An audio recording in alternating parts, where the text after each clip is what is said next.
నమస్తే welcome to Janata news ముందుగా headlines Japan లో భారీ భూకంపం రిక్టర్ స్కేల్ పై 5.8 తీవ్రతతో బలమైన ప్రకంపనలు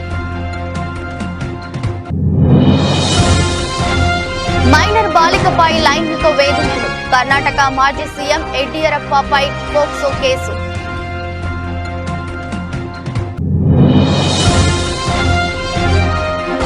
ఏపీ ఎన్నికల రంగంలోకి తెలంగాణ సీఎం రేవంత్ రాకతో కాంగ్రెస్ లో ఫుల్ జోష్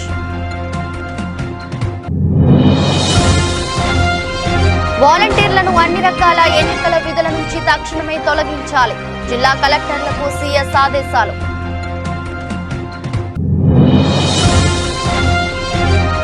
తెలంగాణలో ప్రధాని మోదీ 3 రోజుల పర్యటన ఇవాళ మల్కాజ్గిరిలో రోడ్ షో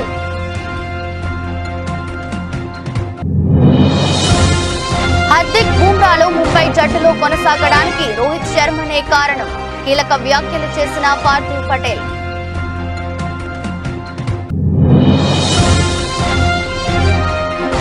సైలెంట్ గా వెంకటేష్ కూతురి వివాహం మెహందీ సెలబ్రేషన్స్ లో మహేష్ బాబు ఫ్యామిలీ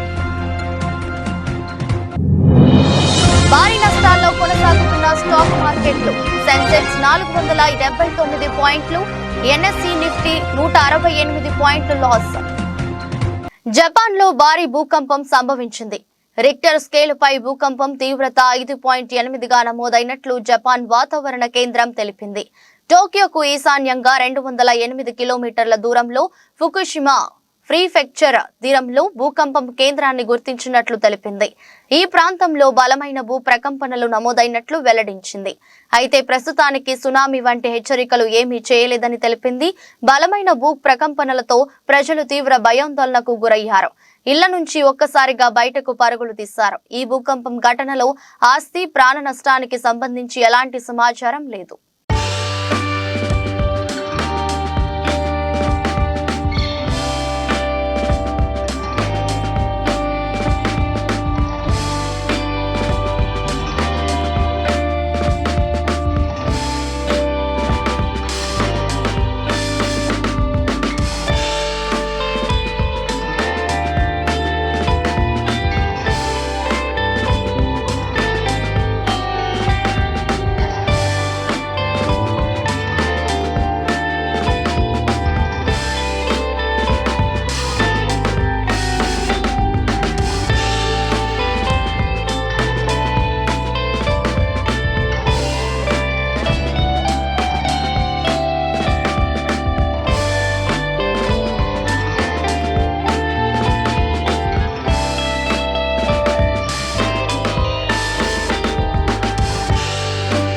కర్ణాటక మాజీ ముఖ్యమంత్రి బీజేపీ సీనియర్ నేత బిఎస్ యడ్యూరప్పపై లైంగిక వేధింపుల కేసు నమోదైంది ఓ మైనర్ బాలికపై లైంగిక వేధింపులకు పాల్పడినట్లు అభియోగాలు నమోదయ్యాయి 17 ఏండ్ల బాలిక తల్లి ఫిర్యాదుతో బెంగళూరులోని సదాశివనగర్ పోలీసులు ఫోక్సో చట్టం కింద కేసు నమోదు చేశారు ఫిబ్రవరి 2న ఓ చీటింగ్ కేసులో సహాయం కోరేందుకు తన 17 ఏండ్ల కుమార్తెతో కలిసి యడ్యూరప్ప దగ్గరకు వెళ్లామని ఆ సమయంలో లైంగిక దాడి జరిగినట్లు బాలిక తల్లి అందులో పేర్కొన్నారు అయితే ఈ విషయమై కర్ణాటక మాజీ ముఖ్యమంత్రి ఇప్పటి వరకు స్పందించడం లేదు కాగా లోక్సభ ఎన్నికలకు ముందు ఆయనపై ఆరోపణలు రావడం సర్వత్రా చర్చ జరుగుతుంది 2008-2011 మధ్య కర్ణాటక ముఖ్యమంత్రిగా పనిచేశారు 2018లో కొద్ది రోజుల పాటు ఆ తర్వాత జూలై 2019-21 మధ్య మరోసారి ముఖ్యమంత్రిగా పనిచేశారు 2021 జూలైలో బీజేపీ అధిష్టానం యడ్యూరప్పను సీఎం పదవి నుంచి తప్పించింది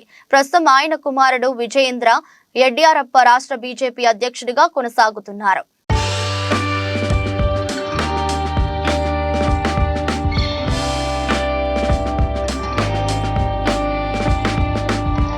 ఏపీ ఎన్నికలు సమీపిస్తుండటంతో ప్రధాన పార్టీలు దూకుడుగా వ్యవహరిస్తున్నాయి ఇప్పటికే టీడీపీ జనసేన బీజేపీ ఉమ్మడిగా వేదికగా భారీ బహిరంగ సభ నిర్వహిస్తుండగా సీఎం జగన్ మాత్రం నా కల నా లక్ష్యం అంటూ సరికొత్త పంథాలో ముందుకు సాగుతున్నారు ఇక కాంగ్రెస్ పార్టీ కూడా అదే స్థాయిలో భారీ బహిరంగ సభ నిర్వహించాలని ఫిక్స్ అయింది అసెంబ్లీ లోక్సభ ఎన్నికల నేపథ్యంలో విశాఖ జిల్లా కాంగ్రెస్ నేతలు తమ తొలి ఎన్నికల సభను సిద్ధమవుతున్నారు.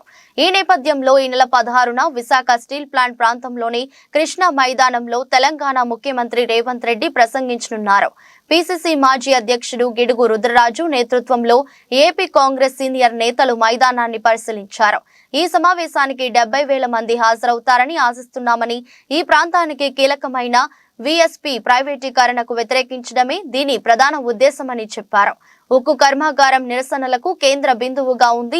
కార్మిక సంఘాలు మరియు విశాఖ ఉక్కు పరిరక్షణ పోరాట కమిటీ 1000 రోజులకు పైగా తమ అసమ్మతిని వ్యక్తం చేస్తున్నాయి. అసెంబ్లీ లోక్సభ ఎన్నికల నేపథ్యంలో ఆంధ్రప్రదేశ్లో పార్టీ నైతిక స్థైర్యాన్ని ఈ సమావేశం పెంచుతుందని కాంగ్రెస్ భావిస్తుంది.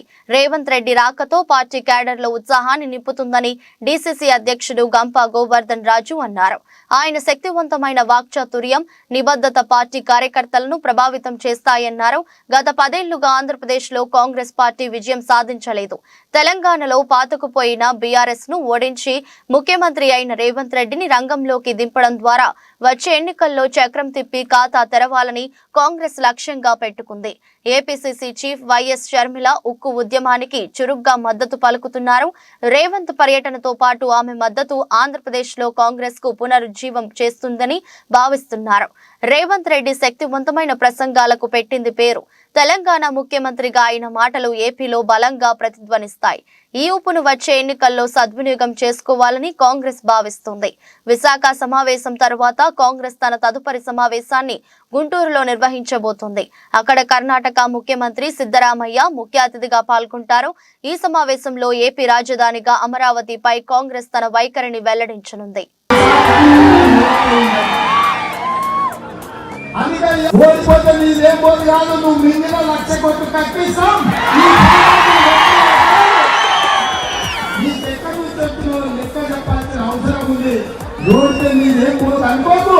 నువ్వు మింగిన 1,00,000 కోట్లు ఆక్రమించుకున్న హైదరాబాద్ 10,000 ఎకరాల భూములు అనకొండలాగా హైదరాబాద్ లో భూములు మింగినావు కదా, ఆ భూములన్నిటిని కూడా కట్టించే బాధ్యత కాంగ్రెస్ పార్టీ తీసుకుంటే.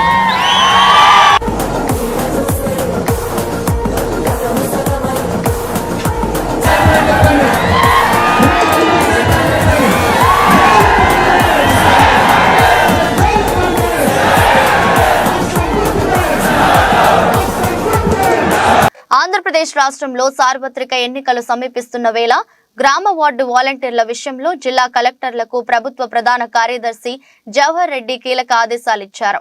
ఎన్నికలతో ముడిపడిన ఎలాంటి ప్రక్రియలోనూ వాలంటీర్లు పాల్గొనకుండా చూడాలని నేరుగా ఆదేశాలిచ్చారు. ఎన్నికల విధుల నుంచి వాలంటీర్లను తక్షణమే తొలగించాలన్నారు.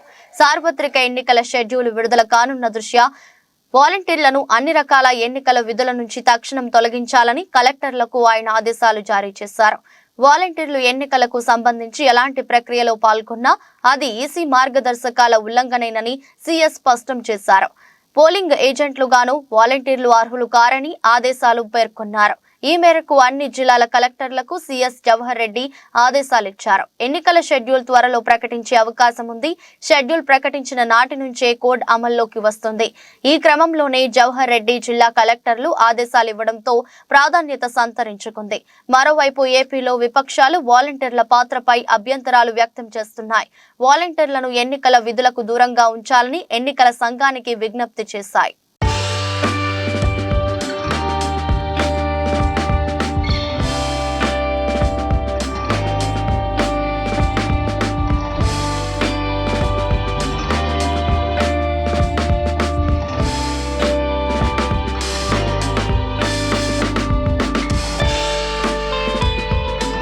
ప్రధాని నరేంద్ర మోదీ తెలంగాణలో పర్యటించనున్నారు. లోక్సభ ఎన్నికల ప్రచారంలో భాగంగా 15, 16, 18 తేదీల్లో మోదీ పలు ప్రాంతాల్లో ప్రచార సభలు, రోడ్ షోలలో పాల్గొన్నారు. శుక్రవారం హైదరాబాద్ రానున్న మోదీ బీజేపీ అభ్యర్థి విజయాన్ని కాంక్షిస్తూ మల్కాజ్గిరి లోక్సభ స్థానం పరిధిలో రోడ్ షోలో పాల్గొంటారు. మిర్జాలగూడ నుంచి మల్కాజ్గిరి క్రాస్ రోడ్డు వరకు దాదాపు 1.2 కిలోమీటర్ల మేర దాదాపు గంట సేపు ప్రధాని రోడ్ షో కొనసాగుతుంది. నాగర్ కర్నూలు, మహబూబ్ మహబూబ్ నగర్, నల్గొండ లోక్సభ స్థానాలు అభ్యర్థుల విజయాన్ని కాంక్షిస్తూ ప్రధాని నరేంద్ర మోదీ శనివారం నాగర్ కర్నూలులో జరిగే బహిరంగ సభలో పాల్గొని ప్రసంగిస్తారు. సోమవారం కరీంనగర్, నిజామాబాద్, పెద్దపల్లి లోక్సభ స్థానాల అభ్యర్థుల విజయాన్ని కాంక్షిస్తూ జగిత్యాలలో జరిగే బహిరంగ సభలో మోదీ ప్రధాని పాల్గొంటారని తెలిపారు. తెలంగాణలో మెజారిటీ పార్లమెంట్ నియోజకవర్గాల్లో విజయం సాధించడమే లక్ష్యంగా బీజేపీ అధిష్టానం దృష్టి సారించింది. రాష్ట్రంలో మొత్తం 17 పార్లమెంట్ నియోజకవర్గాలకు గాను బీజేపీ అధిష్టానం 2 దఫాల్లో విడుదల చేసిన జాబితాల్లో 15 నియోజకవర్గాల్లో అభ్యర్థులను ఖరారు చేసింది. బీజేపీ అభ్యర్థుల విషయాన్ని కాంక్షిస్తూ కేంద్ర పార్టీ పెద్దలు ప్రచారంలో పాల్గొననున్నారు. ఈ క్రమంలో ఇవాళ ప్రధాని నరేంద్ర మోదీ మల్కాజ్గిరి నియోజకవర్గంలో రోడ్ షోలో పాల్గొననున్నారు. ఇప్పటికే ఈ నెల ప్రారంభంలో మోదీ తెలంగాణలో 2 రోజులు పర్యటించారు. రాష్ట్ర బీజేపీ నిర్వహించిన సభల్లో పాల్గొని ప్రసంగించారు. కేంద్ర మంత్రి అమిత్ షా కూడా తెలంగాణలో పర్యటించి రాష్ట్ర బీజేపీ ఆధ్వర్యంలో నిర్వహించిన కార్యక్రమాల్లో పాల్గొని పార్టీ శ్రేణుల్లో జోష్ నింపారు. మరోసారి 3 రోజులు ప్రధాని మోదీ తెలంగాణలో పర్యటనకు రానున్నారు. బీజేపీ అభ్యర్థుల విషయాన్ని కాంక్షిస్తూ బహిరంగ సభలు, రోడ్ షోలలో ప్రధాని మోదీ పాల్గొంటారు.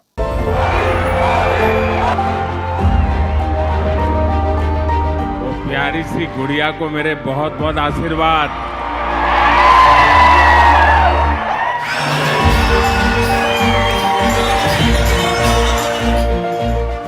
ना कुटुंब सभ्युलारा मैं तेलंगाना के लोगों को 13,500 करोड़ रुपए की अलग अलग परियोजनाएं, इसके लिए मैं आप सबको बहुत बहुत बधाई देता हूं।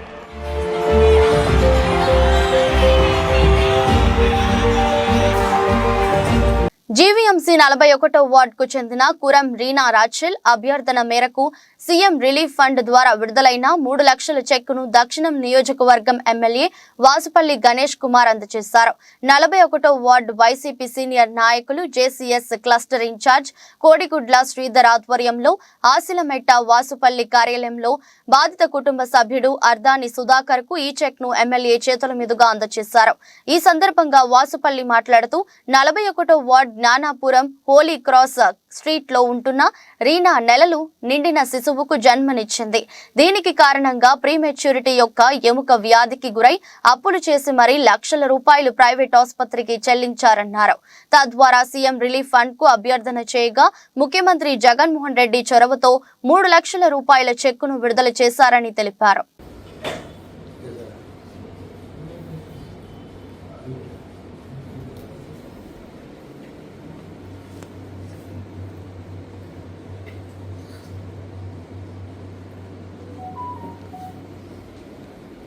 ఇది టోటల్గా ఎంత అవుతుంది లెక్కేశారా మీరు? గీసుగొండ మండలం దెడ్డిపాలెం గ్రామంలో మొగిలిచెర్ల ప్రాథమిక వ్యవసాయ సహకార సంఘం ఆధ్వర్యంలో గురువారం డీసీసీబీ బ్యాంక్ మొగిలిచెర్ల బ్రాంచ్ ని Parakala MLA Revuri Prakash Reddy, DCCB chairman T Ravinder రావుతో కలిసి ప్రారంభించారు.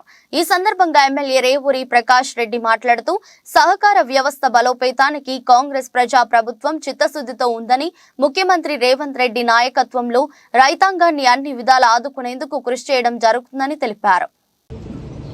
అదేవిధంగా పత్రికా సోదరులకు అందరికీ నా నమస్కారాలు. మరి సహకార వ్యవస్థ అనేది పరస్పరం సహకరించుకుంటూ వారి భాగస్వామ్యంతో వారు ఆర్థికంగా అభివృద్ధి చెందడానికి, వ్యవసాయపరమైన అవసరాలు తీర్చుకోవడానికి ఏర్పడ్డది సహకార వ్యవస్థ. చాలా సంఘాలు ఏర్పడ్డా చాలా తక్కువ స్థాయిలోనే సక్సెస్ కావడం అనేది పాలకవర్గం యొక్క కృషి, వారి యొక్క నిబద్ధతతోటే చాలా బ్యాంకులు కూడా సహకార వ్యవస్థ సక్సెస్ అయింది. వాస్తవంగా సహకార వ్యవస్థ అనేది ఎంతో మంచి వ్యవస్థ. అలాంటి వ్యవస్థను ఈరోజు బ్యాంకింగ్ వ్యవస్థను కూడా ప్రారంభించుకోవడం, మరి ముఖ్యంగా మన వరంగల్ డిసిసి బ్యాంక్ సంబంధించి గతంలో అంటే ఈ పాలకవర్గం ఏర్పడేటప్పుడు 19 బ్యాంకులు ఉన్నదాన్ని ఇవాళ 31 బ్యాంకులకు 32 బ్యాంకులకు అభివృద్ధి చెందడం అనేది ఇది పాలక వర్గం యొక్క కృషి అని అభినందించడము మనందరి బాధ్యత కూడా. దీన్ని మనస్ఫూర్తిగా మరి కృషి చేసి ఈ స్థాయికి తీసుకుపోయేందుకు అది మనస్ఫూర్తిగా నేను అభినందించడం జరుగుతుందని చెప్పి తెలియజేసుకుంటూ, మరి అదేవిధంగా ఏ వ్యవస్థ అయినా నడవాలి అని అంటే తీసుకోవడం ఒకటే కాదు, ఇవ్వడం కూడా ఒక బాధ్యతగా గుర్తించినప్పుడే ఆ వ్యవస్థను మనం కాపాడుకోగలుగుతాం. మరి ముఖ్యంగా బ్యాంకు వ్యవస్థ. బైక్ పై వెళ్లి కెనాల్ పనులను పరిశీలించిన దుబ్బాక ఎమ్మెల్యే కొత్త ప్రభాకర్ రెడ్డి అనంతరం రైతులతో మాట్లాడారు. సిద్దిపేట జిల్లా దుబ్బాక నియోజకవర్గం రైతులకు పంట పొలాలకు కాలువలు త్వరగా పూర్తి చేయాలని చెప్పి దుబ్బాక మున్సిపాలిటీ పరిధిలోని మల్లాయపల్లి, కమ్మర్పల్లి కెనాల్ పనులను పరిశీలించి త్వరగా పూర్తి చేయాలని మెగా కాంట్రాక్టర్ ను ఆదేశించారు.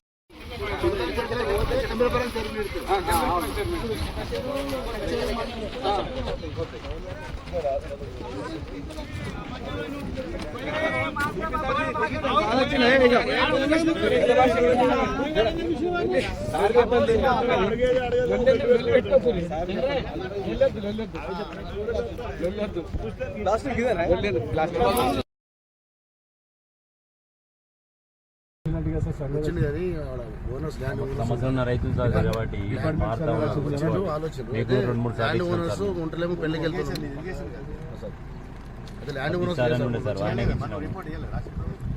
పంపిస్తాం సార్, పంపించాం. మళ్ళీ ఇవన్నీ పాత కరెక్షన్స్ వేరే వాళ్ళు కంపెనీ వాళ్ళకి ఇచ్చి మొత్తం మా దగ్గర లేదు.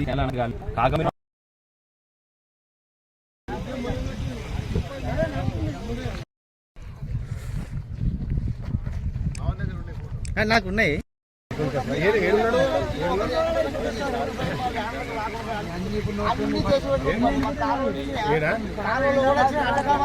గంగవరం స్థానిక ఎస్సీ కమ్యూనిటీ హాల్లో 114వ అంతర్జాతీయ శ్రామిక మహిళా పోరాట దినం ప్రగతిశీల మహిళా సంఘం ఆధ్వర్యంలో సభ నిర్వహించారు. ఈ సభకు రామచంద్రపురం డివిజన్ POW నాయకురాలు గుర్రాల సత్యవేణి అధ్యక్షత వహించారు. ఈ కార్యక్రమాన్ని ఉద్దేశించి ప్రగతిశీల మహిళా సంఘం ఉమ్మడి తూర్పు గోదావరి జిల్లా అధ్యక్షురాలు P. విజయ, ఉమ్మడి తూర్పు గోదావరి జిల్లా సహాయ కార్యదర్శి V. శాంతి, ఉమ్మడి తూర్పు గోదావరి జిల్లా భారత కార్మిక సంఘాల సమాఖ్య జిల్లా ప్రధాన కార్యదర్శి చీకట్ల వెంకటేశ్వరరావు, ఉమ్మడి తూర్పు గోదావరి జిల్లా అఖిల భారత రైలు కూలీ సంఘం నాయకులు వెంటపల్లి భీమశంకర్, PDSU ఉమ్మడి జిల్లా నాయకులు B. సిద్ధు, AIKM S నాయకులు అంబటి కృష్ణ తదితరులు మాట్లాడుతూ ఈ దేశంలో మొదటి నుంచి మార్చి 8న కమ్యూనిస్టు విప్లవ మహిళా సంఘాల పోరాట స్ఫూర్తితో నిర్వహిస్తున్నాయని తెలిపారు. ఇక్కడ మన గంగవరం గ్రామంలో అంతర్జాతీయ శ్రామిక మహిళా దినోత్సవం జరుగుతూ ఉంది. 114 సంవత్సరాలు అయినటువంటి సందర్భంగా ఈ దినోత్సవాన్ని మనం ఈ గంగవరం గ్రామంలో జరుపుకుంటూ ఉన్నాం. మనం వారోత్సవాలు ప్రకటించుకుంటూ ఉన్నాం. ప్రతి సంవత్సరం కూడా మనం ప్రకటిస్తాం. అలాగే ఈసారి కూడా ప్రకటించాము. అంతర్జాతీయ శ్రామిక మహిళా దినోత్సవాన్ని మనం పుణుకుపుచ్చుకొని హిందూ సాంప్రదాయాన్ని ఎట్లా బీజేపీ ప్రభుత్వం ప్రజల్లోకి తీసుకొస్తుంది, ఎట్లా మనుషుల్ని మారుతుంది, ఆ సాంప్రదాయాన్ని ఇవాళ రేపు సెలవుల్లో ఇవాళ ఈ చీర కట్టుకోవాలి, రేపు మంగళవారం కదా రెడ్ చీర కట్టుకోవాలి, లేకపోతే శుక్రవారం కదా పసుపు చీర కట్టుకోవాలి. ఇట్లా ప్రజల్లోకి ఒక రకమైనటువంటి ఛాందస భావజాలాన్ని తీసుకుపోతుంది. మహిళలు కూడా ఇవాళ ఈ చీర కట్టుకుంటే ఇది మంచి జరుగుతుంది, లేకపోతే ఇంకేదో జరుగుతుందని వాళ్ళు అనుకుంటూ ఉన్నారు. ఇట్లాంటి దాన్ని ఖచ్చితంగా మా ప్రగతిశీల మహిళా సంఘం ఖండిస్తూ ఉంది. ఎందుకంటే మహిళలు వాళ్ళకు ఉండేటువంటి హక్కులు, వాళ్ళకు కావలసినటువంటి మరి తీసుకొని ఎలా. తూర్పు గోదావరి జిల్లా అనపర్తి నియోజకవర్గం బిక్కవోలు మండలం 5 సంవత్సరాల నుండి అనపర్తి ప్రజలకు నిజాయితీ అంటే ఏమిటో, ఒక నాయకుడు నిజాయితీగా పనిచేస్తే ఎలాంటి ఫలితాలు వస్తాయో చూపించిన ఎమ్మెల్యే సత్తి సూర్యనారాయణ రెడ్డిని మళ్లీ ఎమ్మెల్యేగా గెలిపించాలని కోరుతూ వారి భార్య ఆదిలక్ష్మి బిక్కవోలు మండలం ఇళ్లపల్లి పాకాలు, తుమ్మలపల్లి గ్రామాలలో ఎన్నికల ప్రచారం నిర్వహించారు. ప్రతిపక్ష టీడీపీ ఎన్ని అసత్య ఆరోపణలు చేసినా ప్రజలు పట్టించుకోలేదు. ఎమ్మెల్యే సత్తి సూర్యనారాయణ రెడ్డి, ఆయన భార్య ఆదిలక్ష్మి నిజాయితీగా తమకు చేసిన సేవ తమకు తెలుసు అని, అటువంటి వారు అనపర్తి నియోజకవర్గంలో ఉండడం మా అదృష్టమని ఈ గ్రామాల ప్రజలు స్వాగతం పలుకుతున్నారు. ఊరికి ఊరే ఆమె వెంట కదులుతుంటే జనజాతరలా ప్రచారం సాగింది.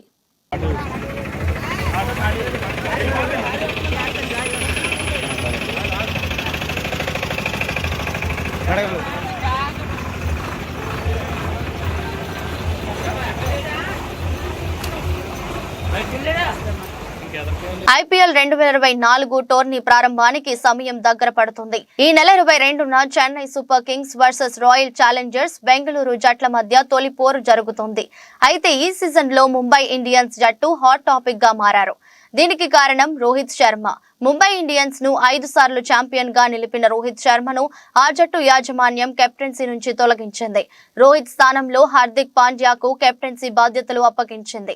అప్పటి నుంచి ముంబై ఇండియన్స్ జట్టు వార్తల్లో నిలుస్తూ వస్తుంది. రోహిత్ శర్మనే కెప్టెన్ గా కొనసాగించాలని అతని ఫ్యాన్స్ సోషల్ మీడియా వేదికగా డిమాండ్ చేస్తున్నారు. తాజాగా ఈ అంశంపై ముంబై ఇండియన్స్ జట్టు ఒకప్పటి ప్లేయర్ పార్థివ్ పటేల్ కీలక వ్యాఖ్యలు చేశాడు.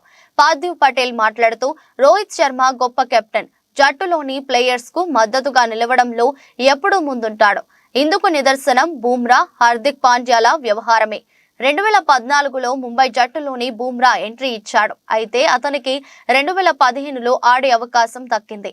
ఆశించిన స్థాయిలో బూమ్రా బౌలింగ్ వేయలేకపోయాడు. దీంతో ముంబై జట్టు యాజమాన్యం అతన్ని పక్కన పెట్టాలని భావించింది. కానీ రోహిత్ శర్మ ఒప్పుకోలేదు. యాజమాన్యంను ఒప్పించి మరీ 2016 IPLలో బూమ్రాను కొనసాగించాడు. ఆ సీజన్లో బూమ్రా చెలరేగిపోయి అత్యుత్తమ ప్రదర్శన ఇచ్చాడు. ఇదే తరహాలో హార్దిక్ పాండ్యా విషయంలో జరిగింది.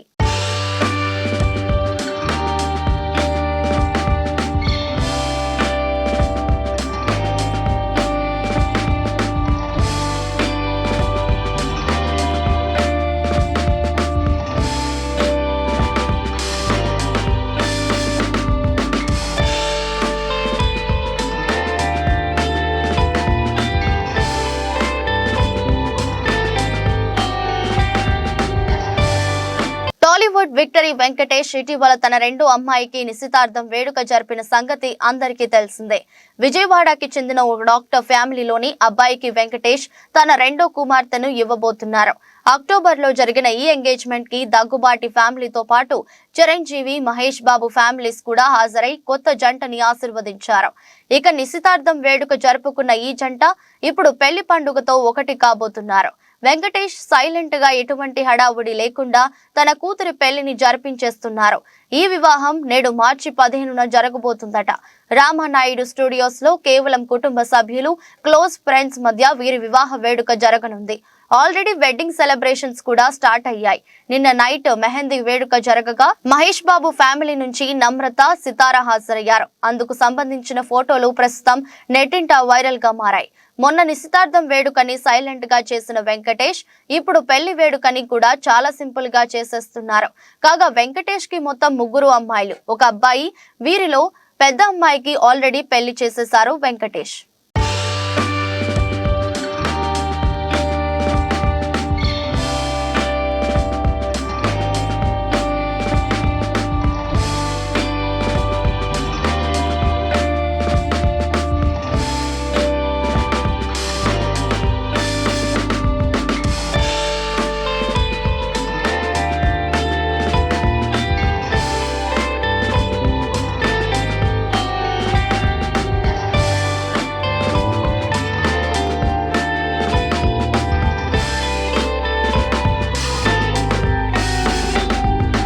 ఉదయం 10:27 BSE సెన్సెక్స్ 479 పాయింట్లు నష్టపోయి 72,617 పాయింట్ల వద్ద ట్రేడ్ అవుతుంది.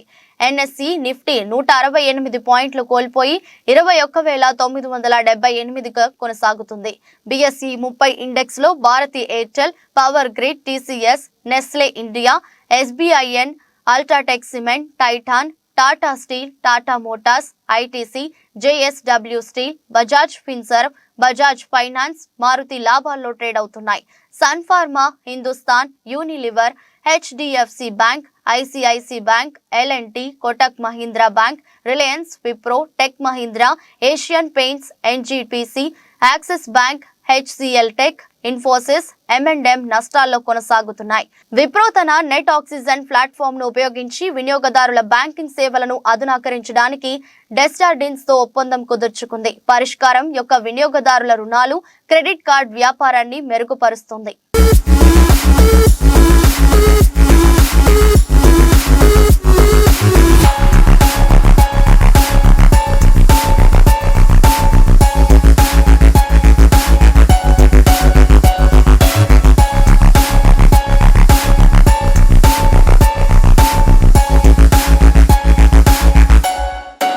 వార్తలు ముగించే ముందు మరోసారి హెడ్లైన్స్.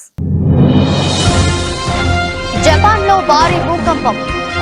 రిక్టర్ స్కేలుపై 5.8 తీవ్రతతో బలమైన ప్రకంపనలు.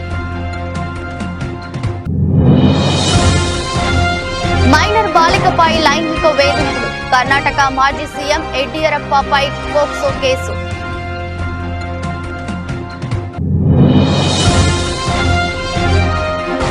ఏపీ ఎన్నికల రంగంలోకి తెలంగాణ సీఎం రేవంత్ రాకతో కాంగ్రెస్ లో ఫుల్ జోష్. వాలంటీర్లను అన్ని రకాల ఎన్నికల విధుల నుంచి తక్షణమే తొలగించాలి. జిల్లా కలెక్టర్లకు సీఎస్ ఆదేశాలు.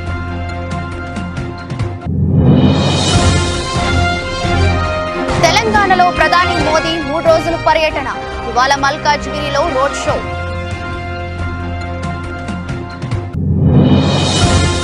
హార్దిక్ బుమ్రాలో ముంబై జట్టులో కొనసాగడానికి రోహిత్ శర్మనే కారణం. కీలక వ్యాఖ్యలు చేసిన పార్థివ్ పటేల్.